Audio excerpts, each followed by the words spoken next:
నా పేరు పబ్బురాజు గౌడు. నేను మునుగోడు కాంగ్రెస్ పార్టీ ఎన్నికల ఇన్ఛార్జిగా పనిచేస్తున్నా. ఇంతకుముందుకు మా సోదరులు చెప్పినట్టు మేము రాజగోపాల్ అన్న ఆశయాలకు కాంగ్రెస్ పార్టీ నిర్ణయాల మేరకే పనిచేస్తున్నాం తప్పితే ఎక్కడ కూడా మచ్చలేని నాయకుని కింద పనిచేస్తున్నాం. మా మీద కూడా ఏదో మాట్లాడుతున్నట్టు ఏమని మేము ఏడ చేసినా ఎవరం చేసినా కాంగ్రెస్ పార్టీలో మీరు తీసుకొచ్చి ప్రూవ్ చేయొచ్చు, బయట పెట్టొచ్చు, కేసులు పెట్టొచ్చు. ఈ ఫోర్జరీ కేసులు ఏమైనా చేసినట్టుంటే కేసులు బుక్ చేయించవచ్చు. దేనికి వెనక సవాల్ నేను ఏమంటున్నా బీఆర్ఎస్ లీడర్లకు ఇప్పటి వరకు కూడా కేసులు జరిగినాయి. వీటిల్లో నిజంగా కూడా తప్పుడు కేసులు, అక్రమ కేసులు అని చెప్పి ఏదో గగ్గోలు పెడుతురు కదా. నిజంగా అక్రమ కేసులు, తప్పుడు కేసులు పెడితే మేము బహిరంగ సవాల్కు, బహిరంగ చర్చకు ఇదే మీడియా ముందు తయారుంటాం. మీరు ఫోర్జరీ చేయలేదు అని చెప్పి మరి వీళ్ళకి సంబంధించిన ముఠా నాయకుడు ఒక ఆయన ఉన్నాడు. మరి ఆయన వస్తాడా, లేకపోతే కింద ఈ ఫోర్జరీ చేసినటువంటి నాయకులను వాళ్ళు వస్తారా, లేకపోతే అందరు కలిసి వస్తారా, లేకపోతే మళ్ళీ మీ అందరి పెద్ద నాయకుడు కేటీఆర్ని తీసుకొని వస్తారా? రాండి, వచ్చి బహిరంగ చర్చకు ఎక్కడనో వద్దిగా రాష్ట్రం అంతా ఎందుకే చౌటుపల్లి మండలానికే రండి. ఇక ఎక్కడ వద్దు. మీ నాయకులు, నువ్వు పెట్టుకున్నటువంటి మండల పార్టీ నాయకులు నిన్న మొన్న జైలుకు పోతూ వాని సంగతి చూస్తాం, నా సంగతి చూస్తాం, కంప్లైంట్ ఇచ్చిన సంగతి చూస్తాం, చంపేస్తాం, వెనకటికే మిస్ అయ్యిండు, మా గవర్నమెంట్ వచ్చినాక చూస్తాం. ఇవాళ ప్రాణాలకు తెగిడిచే రాజానే పడున్నాం. రాజన్న గురించి అవసరం అనుకుంటే ప్రాణ త్యాగానికైనా సిద్ధం. బట్ మేము అనుకున్న సిద్ధాంతానికి మాత్రం వెనుకకు పోయేది లేదు. మేము ఎవ్వరం కూడా ఎక్కడ కూడా కరప్షన్ చేసింది లేదు. ఎక్కడ కూడా మేము ఇటువంటి ఫేక్ డాక్యుమెంట్ తయారు చేసి ఫోర్జరీ డాక్యుమెంట్ చేసిన సిద్ధాంతాలు, దాఖలాలు కూడా ఎక్కడ లేవు. వాళ్ళు ఏదో తీస్తామంటారు కదా, మీరుంటే ఎక్కడ అవసరం లేదు. డైరెక్ట్ పోయి కలెక్టర్ ఉంటాడు. ఇప్పుడు వీళ్ళైతే ఎట్లయితే ఫకీర్ ప్రభాకర్ రెడ్డి ఎట్లయితే చేసిండో, నీకు దమ్ము ధైర్యం ఉంటే ప్రొసీజర్ ప్రకారంగా నీ గవర్నమెంట్లోనే 2022 నుంచి పోరాటం చేస్తే 2025లో నువ్వు జైలు పోయినావు. నువ్వు మొన్నటి దానికి ఏం చెప్పది, ఎవడేం బీకలేడు, నేను కొన్నా అని చెప్తున్నావు కదా. నువ్వు కొన్నా అన్న దానికి ఆధారాలు నేను చూపిస్తా. నువ్వు కొన్నవా, ఏం చేసినావా అనే దానికి ఆధారాలు కూడా నేను చూపిస్తా. ముందుగా 2022 సంవత్సరంలో 4వ నెలలో ఒక చెక్ లిస్ట్ తయారు చేయించారు వీళ్ళు. చెక్ లిస్ట్ ఇది. చెక్ లిస్ట్లో ఏం తయారు చేసిరంటే 3 ఎకరాల 5 గుంటల భూమి, 42 సర్వే నెంబర్ల తెల్లపాటి భూషయ్య అనేట ఆయన 1994లో సాదా బైనామా భోగినేని మోహన్ రావుకి చేసినట్టు ఒక సాదా బైనామా క్రియేట్ చేసిరు. ఈ తెల్లపాటి భూషయ్య అంటే ఆయన అసలు ఈ ప్రపంచంలో కూడా లేడు. ఆయన ఎప్పుడో లేడు, మా ఊరోళ్ళకే తెలియదు. ఇది బిఫోర్ 1950s కంటే ముందు తెల్లపాటి భూషయ్య అనేది రికార్డులలో వస్తుంది. మీకు కావాలంటే పహానీలు కూడా ఇస్తా. అసలు ఆయన లేడు. No more Tellapati Bhushayya in Malkapur village. ఎవరు లేరు, వారసులు లేరు. అది లేరు అన్నది గ్రహించే వీళ్ళు తీసిరు. ఇది ఈ 3 ఎకరాలే కాలన్నా, దీని పక్కకి ఇంకో 19 ఎకరాలు ఉంది. దానికి కూడా ఎసరు పెట్టిర్రు. కాకపోతే టీఆర్ఎస్ గవర్నమెంట్ రాలే. మా ఊరి అదృష్టానికో మా మండలాన్ని అదృష్టానికో టీఆర్ఎస్ గవర్నమెంట్ రాలే. ఒకవేళ వచ్చి ఉంటే దానికి కూడా ఎసరు పెడతారు. అవి ఇవి కలిపి చేద్దరు. మీరు మహేందర్ రెడ్డి కూడా లేపేసు ప్రభాకర్ ఇక సరే. అది ఇంకొకటి 3 ఎకరాల 5 గుంటల భూమి 1994లో సాదా బైనామా చేసినట్టు క్రియేట్ చేసి ఆయన అప్పుడు దాంట్లో ఆన్లైన్లో అప్లై చేసుకోలేదు అని చెప్పి 2006లో 13B ఉన్నట్టు క్రియేట్ చేసి అప్పుడు కూడా అప్లై చేసుకోలేదు ఆయన. 2019లో ప్రొసీడింగ్ తయారు చేసి అప్పుడు కూడా అప్లై చేసుకోలేదు ఆయన. 2022లో అప్లై చేసుకోండి, నేను ఆన్లైన్లోకి తీసుకురండి అని పెట్టింది. 94 నుంచి కథల్లి 2022లో కథ ముగింపు చేస్తాను కానీ ప్రయత్నం చేశారు. దీంట్లో చేసి 10/4/2022 నాడు అప్లై చేస్తే పాస్బుక్ 5/6/5/2022కి వచ్చింది. 15 రోజులకే వచ్చింది పాస్బుక్. 15 రోజులలో పాస్బుక్ ఇష్యూ చేసి నెలలేందన్నా. నీవు ఆడు పోటీ చేయమంటే చెయ్యరు రెవెన్యూ వాళ్ళు. ఇగో చూడు, ఇగో ఈ పాస్బుక్ వచ్చిన డేట్ చూడండి, 5వ తారీఖు 5వ నెల 2022. 4వ నెలల 20వ తారీఖు అప్లై చేస్తే 6వ తారీఖు 5వ నెల కరెక్ట్ 15 రోజులలో పాస్బుక్ ఇష్యూ అయిపోయింది. జనరల్ గా ఎన్ని రోజులు పడుతుంది పాస్బుక్? మామూలుగా మాలాంటి వాళ్ళు పోయి పాస్బుక్ అప్లై చేసుకోవాలంటే ఇక వానికి 5-6 చెప్పులు కూడా 2-3 జతలు అయిపోతాయి. 5-6 నెలలు పడుతుంది. 2-3 జతలు అయిపోతాయి.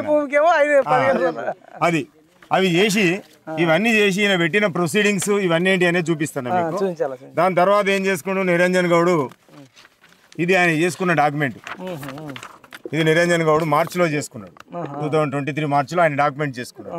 ఈయన ఈ డాక్యుమెంట్ చేసుకోక ముందు ఇక ఈ ఫేక్ డాక్యుమెంట్లు ఏమేం చేసిండు అన్న అంటే, ఇది ప్రొసీడింగ్ కాపీ 1810/2018. ఇది 2019లో ఇష్యూ చేసినట్టు, అంటే ఇయ్యంగానే చేయరు కదా, ఒక నెక్స్ట్ ఇయర్లో చేసినట్టు 2019లో చేసినట్టు ఇది చేసిర్రు. అప్పుడు ఉన్నటువంటి ఎంఆర్ఓ రవీంద్ర సాగర్ ఈయన స్టేట్మెంట్ ఇచ్చిండు, నాకు ఈ ప్రొసీడింగ్ సంబంధం లేదు, ఈ నెంబరే లేదు, ఈ సిరీసే లేదు మా దాంట్లో అని చెప్పి ఆయన స్టేట్మెంట్ ఇచ్చిండు. చేయాలి, ఎంఆర్ఓ సంతకాన్ని కూడా ఫోర్జరీ చేశారు. ఇప్పుడు ఆయన మేము అడిగితే చెప్తాడా మరి? ఆయన స్టేట్మెంట్ ఉంది, మీకు ఇస్తా నేను. మాజీ ఎంఆర్ఓ మాజీ స్టేట్మెంట్ ఉంది, రవీంద్ర సాగర్. అది రవీంద్ర సాగర్. దాని తర్వాత ఒక్క సెకండ్ అన్న, ఇదండి రవీంద్ర సాగర్ గారు. అది ఏదైతే భూమి రిజిస్ట్రేషన్ చేసుకున్న టైంలో ఎంఆర్ఓగా ఉన్నారట. ఆ సార్ని అడిగితే నేను సంతకం పెట్టలేను అయ్యా, అది నా వల్ల కాదు, ఇది నన్ను తీసుకుపోయేమన్నా చేశారు, ఇది నాకు సంబంధం లేదని క్లియర్ క్లస్టర్గా చెప్పిండట. మరి దీనికి కూసుకుంట్ల ప్రభాకర్ రెడ్డి గారు ఏం చెప్తారు? ఈయన అంటుండట, పెట్టుకునే ప్రెస్ మీట్లు మనకే పబ్లిసిటీ వస్తుంది అని చెప్పి కూసుకుంట్ల ప్రభాకర్ రెడ్డి అందరితో మాట్లాడుతుండట. నువ్వు ఒక లీడర్వు కూసుకుంట్ల ప్రభాకర్ రెడ్డి. నేను గతంలో కూడా చౌటుప్పలు వచ్చిన ఒక పెద్ద మనిషి, ఆయన ఎస్సీ క్యాండిడేటు, కొద్దిమంది ఇక్కడనే చౌటుప్పల్లోనే కొన్ని ఎకరాల భూమి కబ్జా చేయబోతే నాకు రాజగోపాల్ రెడ్డి అన్న వాళ్ళు ఉంటేనే మా భూమి అయింది, లేదంటే జగదీశ్వర్ రెడ్డి కూసుకుంట్ల ప్రభాకర్ రెడ్డి ఇద్దరు కలిసి మా భూమినే కబ్జా చేద్దామని చూసిరన్న. మాది ఒక 20-30 ఎకరాల భూమి, 100 కోట్ల విలువైన భూమిని రాజగోపాల్ రెడ్డి కాపాడిరని నాకు ఉప ఎన్నికప్పుడు పబ్లిక్ పాలసీలు వచ్చినప్పుడే చెప్పిర్రు. అంటే మీరు ఇక్కడైనా మారండి అయ్యా, కూసుకుంట్ల ప్రభాకర్ రెడ్డి కానీ మిగతా వాళ్ళు కానీ నిజంగా బతకడానికి ట్రై చేయండి. ఎంఆర్ఓ గారు చెప్పారట, మేము అవసరం అనుకుంటే మాజీ ఎంఆర్ఓ దగ్గరికి కూడా పోతాము, ఎవడు తప్పించుకోలేడు, తప్పులు చేసుకుంటా మళ్ళీ అబద్ధాలు జీవితాంతం ఆడొద్దు అన్నాం. చెప్పండి. స్టేట్మెంట్ రవీంద్ర సాగర్ గారు ఇచ్చిన స్టేట్మెంట్ కూడా ఇచ్చేసి స్టేట్మెంట్ ఇస్తేనే కానీ ఎఫ్ఐఆర్ అయింది. ఓకే, ఇంత క్లియర్గా ఇచ్చిండు. దాన్ని మొత్తం మనం సర్టిఫై చేసిరు. కోర్టు కూడా డైరెక్షన్ ఇస్తే కోర్టు డైరెక్షన్లో రెవెన్యూ డిపార్ట్మెంట్ మొత్తం చేస్తే మాకు సంబంధం లేదని చెప్పిండు. 19వ తారీఖు ఇది ఎంత ఎన్నో నెల 11వ నెల 2025 నాడు స్టేట్మెంట్ ఇచ్చిండు. ఆయన పేరు రవీంద్ర సాగర్ అని, ఆయన సిగ్నేచర్తో కూడా ఉంది. ఇంకా రెడ్ హ్యాండెడ్గా దొరికినాక కూడా వాళ్ళని ఎవరినైతే సస్పెండ్ చేయకుండా పార్టీ నుంచి ఇంకా ఎంటర్టైన్ చేస్తే నెక్స్ట్ కూసుకుంట్ల ప్రభాకర్ రెడ్డి హస్తం ఉందని కూడా అనుకోవాల్సిన అవసరం ఉంటుంది. లేదంటే కేటీఆర్ కూడా ఏమన్నా మరి ప్రతి మండలం నుంచి ఏమైనా వాటాలు పోతున్నాయా, ప్రతి మండలంలో కూడా ఇట్లాంటి కబ్జాలు ఏమన్నా చేసిరని అనుమానాలు వస్తాయి. ఇంకా రాష్ట్ర వ్యాప్తంగా కూడా కేటీఆర్ లీలలు చూస్తాం. ఇంకా దాంతో పాటు మీరు పకడ్బందీగా వచ్చారు ఎవరు మిమ్మల్ని ఏలైతే చూపెట్టకుండా, అంటే ఇది చేసిరు పకడ్బందీగా చేసిరు వాళ్ళు దీన్ని, అంటే చేసుకమే వాళ్ళు ఇక దొంగల వాళ్ళు కూడా బాగా తేలిర్రు. కాకపోతే ఏంటంటే మేము తెలివి కాలంలో ఉండబెట్టుకుని మొత్తం తీసినాం, కానీ లేకపోతే తప్పించుకో ఎవడున్నా లేదు తీసుకోవాలి. స్టేట్మెంట్ అన్న 1వ తారీఖు 11వ నెల 2020. ఇది సైద్ రెడ్డి కదా, మొహమ్మద్ ఇబ్రాహిం. ఇది మొహమ్మద్ ఇబ్రాహిం ఎవరైనా ఆయన అప్పుడున్నటువంటి తహసీల్దార్, అప్పుడు ఆ టైంలో ఉన్నటువంటి ఈయన కూడా ఇచ్చిండు. మరి రవీంద్ర సాగర్ స్టాంపు వాడిరని ఆయన ఇచ్చిండు. ఈయన ఉన్న పీరియడ్ లో 2018-19 కదన్న, ఆ పీరియడ్ లో నాకు సంబంధం లేదు, ఈయన కూడా ఇచ్చిండు. ఈయన స్టేట్మెంట్ ఇది అందరు కూడా ఆర్డీఓ ఎంఆర్ఓ అంతా కలిపి రికార్డ్ చేసిన స్టేట్మెంట్, సిగ్నేచర్లతో సహా ఉందన్న. ప్లస్ అదేవిధంగా Syed Reddy senior RI, senior RI, ఈయన కూడా అన్ని గ్రామ పంచాయతీ స్టేట్మెంట్లు అవన్నీ కూడా నోటీస్ బోర్డుల మీద అక్కబెట్టారు. అంటే నాకు ఏం సంబంధం లేదు, ఏవి పెట్టలేము, మేము అన్ని బయట తయారు చేసిన ఆయన ఇచ్చిండు. 28వ తారీఖు 10వ నెల 2025 నాడు ఇదంతా మేము తీసుకుంటామండి. అవసరం అనుకుంటే మళ్ళీ ఒకసారి అన్ని ఛానళ్లలో స్క్రీన్ మీద పెట్టి మరి చదువుతాము. ఇప్పుడు ఇంకా సమయభావన. ఇంకొకటి, ఇది మెయిన్ స్టేట్మెంట్ అనేది ఉప్పు రాజేష్ అని, ఈయన అప్పుడు ఉన్నటువంటి సీనియర్ అసిస్టెంట్. ఈ సీనియర్ అసిస్టెంట్నే వీళ్ళు బ్లాక్మెయిల్ చేసి బెదిరించి ఇలా రాసిండు. ఆయన ఎవరు బెదిరించారు ఏం చేసారు అన్నది ఇలా రాసిండు. ఆయన బెదిరించి నువ్వు ఉంటావా, ఈడికెళ్ళి ట్రాన్స్ఫర్ చేయాలన్నా, నేను ఇది తీసుకుంటున్న భూమి నువ్వు చేయకపోతే ఈడికెళ్ళి ట్రాన్స్ఫర్ చేస్తాను బెదిరిస్తే తప్పని పరిస్థితులలో నేను చేసిన అని ఆయన స్వహస్తాలతోటి సీనియర్ అసిస్టెంట్ ఉప్పు రాజేష్ అంటే ఆయన ఇలా మ్యాటర్ ఉంది. మొత్తం మ్యాటర్ అదే 2 పేజీలు ఉంది. ఇది ఉంది, దీని వెనకాల పేజీ ఉంది. రాసి గిరికడ నిరంజన్ గౌడ్ అంటే ఆయన ప్రోద్బలంతో నేను చేసిన అని చెప్పి క్రిస్టల్ క్లియర్ గా రాసి ఇచ్చింది. ఇది కేసు జరగడానికి జరిగినట్టు ఇవన్నీ అయినాయి కాబట్టి వాళ్ళు జైలుకు పోయారు. పోయారు. దీంతో పాటన్నా ఇంకొకటి ఏమైందంటే దీంట్లో ఎవరైతే మోహన్ రావు అనే వ్యక్తి ఉన్నాడో మోహన్ రావు అనే వ్యక్తిని కానీ వీళ్ళందరినీ కూడా అరెస్ట్ చేయడం జరిగింది. మోహన్ రావు గారు వచ్చిన స్టేట్మెంట్ కూడా మీరు పోలీస్ స్టేషన్ పోతే ఖచ్చితంగా మీకు అవన్నీ రికార్డ్స్ దొరుకుతాయి. ఏదైతే 2006లో 13B ఇష్యూ చేసిందని చెప్పినటువంటి అప్పుడు ఉన్నటువంటి ఎంఆర్ఓ యాదిరెడ్డి గారిది కూడా స్టేట్మెంట్ మొన్న కేసు అయిన రోజే తీసుకురు వాళ్ళు. పోలీస్ స్టేషన్ పోతే అప్పుడు ఉన్నటువంటి ఎంఆర్ఓ యాదిరెడ్డి గారు స్టేట్మెంట్ ఇస్తారు. ఈ మన మోహన్ రావు ఎవరైతే ఉన్నారో ఫస్ట్ బినామీ పేరు మీద మోహన్ రావు పేరు మీద చేసిర్రో ఆయన స్టేట్మెంట్ కూడా ఇస్తారు. దీంట్లో ఏందనంటే మోహన్ రావు అనే వ్యక్తి అక్కడ ఇచ్చిన స్టేట్మెంట్ ఏందన్నది మేము మీకు చెప్తాం. మోహన్ రావు అనే వ్యక్తి మోహన్ రావు ఇక్కడ కాదు, నెల్లూరు జిల్లా ఆయనది. నెల్లూరు ఆయనని పట్టుకొచ్చారు. ఎందుకంటే ఈ భూమి కనెక్ట్ కావాలంటే ఆంధ్ర ఆయన కావాలి. ఇక్కడ తెలంగాణ సొంత ఇల్లు లేదు, ఒక ఆధార్ కార్డు నెల్లూరుది ఉంది. అదే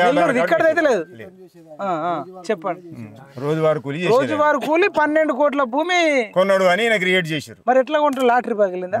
ఇప్పుడు వాళ్ళు చెప్పిన అయితే పోలీస్ స్టేషన్ ఎంక్వైరీలో మోహన్ రావుని పట్టుకొచ్చి అడిగితే మోహన్ రావు క్లియర్ గా నేను ఈ భూమి కొన్నోని కాదు అమ్మినోని కాదు, అంతకంటే నన్ను ఆధార్ కార్డు అడిగిర్రు, ఆధార్ కార్డు ఇచ్చిన నేను ఆధార్ కార్డు ప్రకారంగా నన్ను వచ్చి నిరంజన్ గౌడ్కి చేయమని నిరంజన్ గౌడ్ నరేందర్ రెడ్డి ఇద్దరు వచ్చి అడిగితే నేను చేసిన తప్పితే నాకు 3 లక్షల రూపాయలు ఇచ్చిన తప్పితే అంతకు మించి నాకు ఈ భూమికి సంబంధం లేదని క్రిస్టల్ క్లియర్ గా ఆయన పోలీస్ స్టేషన్ లో ఒప్పుకొని స్టేట్మెంట్ రికార్డ్ చేసిపోయింది. సినిమాలో జరిగినట్టుంది కదా మొత్తం. ఇంకొకటి అప్పటిదాకా మోహన్ రావు వచ్చే వరకు నేను మోహన్ రావు దగ్గర కొన్నా అన్నటువంటి నిరంజన్ గౌడ్ మోహన్ రావు రాగానే అత్తపురం నరేందర్ రెడ్డికి పైసలు ఇచ్చిన అంటాడు. అత్తపురం నరేందర్ రెడ్డి ఎవరు?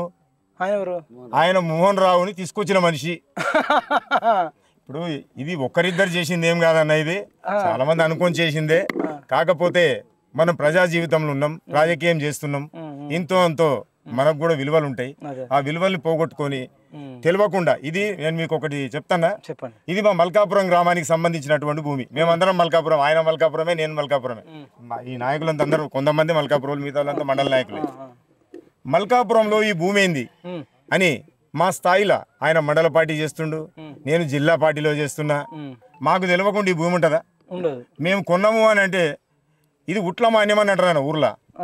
ఉట్లమాన్యం అంటే దేవునికి రామలింగేశ్వర స్వామి టెంపుల్ కి సంబంధించినటువంటి భూమి ఇది. ఆ మనిషి లేడు కాబట్టి సంబంధించింది మింగేశ్వరు గుడిలో లింగాన్ని కూడా మింగుతారు. ఈ భూమి ఆ టెంపుల్ కు సంబంధించిన ఎందుకు రాసిరన్న అంటే ఎవరు దీని మీద లేరు కాబట్టి ఏం చేశారంటే పహానీలలో ఈ భూమి ఎవరు కబ్జా మీద లేరు కాబట్టి ఈ దాన్ని మా గ్రామంలో ఉట్లమాన్యం కింద చేసుకొని ఆ ఉట్లమాన్యం పేరు మీదనే నడుస్తుంది ఈ భూమి. ఉట్లమాన్యం దీంట్లో ఉంటుంది, రామలింగేశ్వర స్వామి టెంపుల్ అని చెప్పి ఉంటుంది దీంట్లో. ఇది పహానీలలో కొన్నిసార్లు అలా భూషే పేరు కూడా వస్తుండే. ఈ ఎటు కాకుండా ఉంది కాబట్టి దాన్ని అట్లనే నడిపించుకుంటూ వచ్చిర్రన్న. కొన్ని సంవత్సరాలు కోఆపరేటివ్ సొసైటీ అని వస్తుంది. ఈ 42 సర్వే నెంబర్ తెల్లపాటి భూషయ్య అని వచ్చింది ఇక్కడ. పోతుంటే ఇవన్నీ వస్తూ ఉంటాయి పహానీలో. అది చేసి అంటే ఇవన్నీ మీకు ఇస్తాను సెట్ నేను. ఇప్పుడు అక్కడికి పోయినటువంటి మోహన్ రావు చెప్తే రానంత వరకేమో నేను మోహన్ రావు దగ్గర కొన్నా అంటావు. మోహన్ రావు వచ్చి అసలు నాకు పైసలు ఇచ్చిన లేడు, 3 లక్షలకే భూమే, నేను ఎవరికి భూమి అమ్మలేదు, నాకు 5 లక్షలు ఇస్తామన్నారు, 3 లక్షలు ఇచ్చి నరేందర్ రెడ్డి దగ్గర కొనాలన్నా మళ్ళీ మోహన్ రావు నరేందర్ రెడ్డికి అమ్మిన డాక్యుమెంట్ లేదు. నరేందర్ రెడ్డి దగ్గర కొనంటు మళ్ళీ ఆయన నరేందర్ రెడ్డి అంటుండే. ఇక నరేందర్ రెడ్డి ఇచ్చే స్టేట్మెంట్ నరేందర్ రెడ్డి ఇచ్చిండు. ఆయన ఏమి ఇచ్చిండు అన్నది కూడా మీరు పోలీస్ స్టేషన్ పోతే అన్ని స్టేట్మెంట్లు కూడా ఇస్తారన్న. మీరు రెవెన్యూ ఆఫీస్కి పోతే కూడా ఇవన్నీ మేము తీసుకునే రెవెన్యూ ఆఫీస్లోనే తీసుకున్నాం, ఇవన్నీ ఆర్టీఐ కింద వేసి తీసుకున్నాం ఇవన్నీ. దీన్ని కలెక్టర్ గారు ఎంక్వైరీ చేయమని ఆర్డర్ ఆర్డీఓకి వేస్తేనే ఇక్కడ రాసి చూడండి, కలెక్టర్ గారు ఆర్డీఓ చౌటుప్పల్ ఎంక్వైరీ అని చేసి ఆయన ఏం చేసిండనంటే ఇదంతా నడిచే క్రమంలో ఇది దాదాపు 2024 సంవత్సరం 5వ నెలల ఈయన పాస్బుక్ బ్లాక్ చేశారు నిరంజన్ గౌడ్ది. ఎందుకు బ్లాక్ చేశారంటే పక్కీరు ప్రభాకర్ రెడ్డి అనే వ్యక్తి ఈయన ఆల్రెడీ దానికి సంబంధించి అప్పటి నుంచి చేస్తూనే ఉన్నాడు ఈయన. అవన్నీ కూడా దీంట్లో ఉన్నాయన్న, మొత్తం ఆర్టీఐ కింద ఈయన ఎప్పుడెప్పుడు పెట్టినది మొత్తం ఉన్నాయి, ఆర్టీఐ యాక్ట్ కింద పెట్టిన అన్నీ ఉన్నాయి దీంట్లో. ఈయన పెట్టినందుకు అప్పుడు ఆర్డీఓ ఉన్న శేఖర్ రెడ్డి గారు ఇప్పుడు కూడా ఆయనే ఉన్నారు, ఆయన్నే కలెక్టర్ గారికి పంపించి దీన్ని బ్లాక్ లిస్ట్ లో పెట్టించిండు. బ్లాక్ లిస్ట్ లో పెట్టిన తర్వాత ఈయన జర హుషారుగా ఏం చేసిండంటే కోర్టుకు పోవాలంటే 2 పిటిషన్లు ఇచ్చిండు ఎంఆర్ఓ ఆఫీస్లో. నా భూమి అవాకైనా నేను నా భూమిని బ్లాక్ లిస్ట్లో పెడితే నా భూమి ఎందుకు పెట్టిరో చెప్పమని ఇచ్చిండు. వీళ్ళు ఏం సమాధానం చెప్పలే. దీన్ని తీసుకొని పోయి WP వేసిండు హైకోర్టులో రిట్ పిటిషన్ వేసి కలెక్టర్కి, RDOకి, ప్రిన్సిపల్ సెక్రటరీ, రెవెన్యూకి వీళ్ళందరికీ కూడా ఆయనే వాళ్ళు చేసినాక ఏమైందంటే అయిపో ఇప్పుడు RDO కలెక్టర్ గారు ఏం అందరికి వచ్చింది కాబట్టి అది ఏందో ఎంక్వైరీ చేయమని రాసి పంపించింది. ఇప్పుడు కోర్టు ఆర్డర్ కాబట్టి ఇంకా చేయాలి. అయితే దాంట్లో కోర్టు ఆర్డర్ డిస్పోజ్ చేస్తూ కూడా వాళ్ళు ఏమి ఇచ్చారంటే నువ్వు పోయి ప్రాపర్ ఛానల్ అప్లై చేసుకో అని చెప్పి నువ్వు అప్లై కూడా చేసుకోండి. మళ్ళీ వీళ్ళకి తప్పని పరిస్థితి రెవెన్యూలు కూడా తప్పని పరిస్థితుల్లో ఎంక్వైరీ చేస్తే ఇవన్నీ బయటకు వచ్చినాయి. ఇప్పుడు ఈయన సైలెంట్గా ఉండి ఇది దేవుడికి భూమి, దేవాలయం భూమి అని ఇచ్చేసిన చెప్పిన అయిపో. అయితే ఆ రకంగా చేసి ఇప్పుడు ఏమంటాడు ఆయన అంటే ఎలక్షన్ల ముందు మమ్మల్ని తట్టుకోలేక మా మీద బురద తల్లి మమ్మల్ని బదలాం చేస్తున్నారు, ఎలక్షన్ తట్టుకోలేక అని చెప్పి. అసలు ఎలక్షన్కి ఇవాళ జడ్పీటీసీ ఎన్నికలు లేవు, నిన్ను తట్టుకునే అవసరం మాకు లేదు, నువ్వు ఎంత పెద్ద నువ్వు మాకు తెలుసు. సరే మనం ఇంకోటి కూడా ఛాలెంజ్ విసిరవచ్చు. మీ ఊర్లో ఒక 50 మందిని తీసుకొచ్చి ఇది పలానా నిరంజన్ గౌడ్దని 100 మందితో చెప్పగలుగుతావా? ఆయన చెప్పాలి దానికి సమాధానం. ఇప్పుడు నువ్వు వీళ్ళంటే బట్ట కలిసి మీ దేశం అనుకుందాం కొద్దిసేపు, ఊర్లో ఒక్కరితోనన్నా చెప్పగలుగుతావా?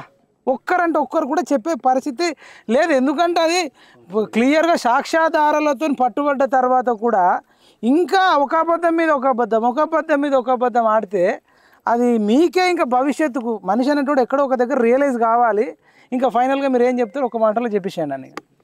ఇంకోటి ఏంటంటే రిట్ పిటిషన్ వేసింది డిస్పోజ్ అయిన కాపీ ఇది. మేమేమంటున్నామన్నా, ఆయన నిన్న మొన్న మా కాంగ్రెస్ మీద నిందలు మోపుతున్నాడు. ఏమని? మీరు డైరెక్ట్ గెలవలేక నన్ను లోపటేసి గెలుస్తున్నారు అని.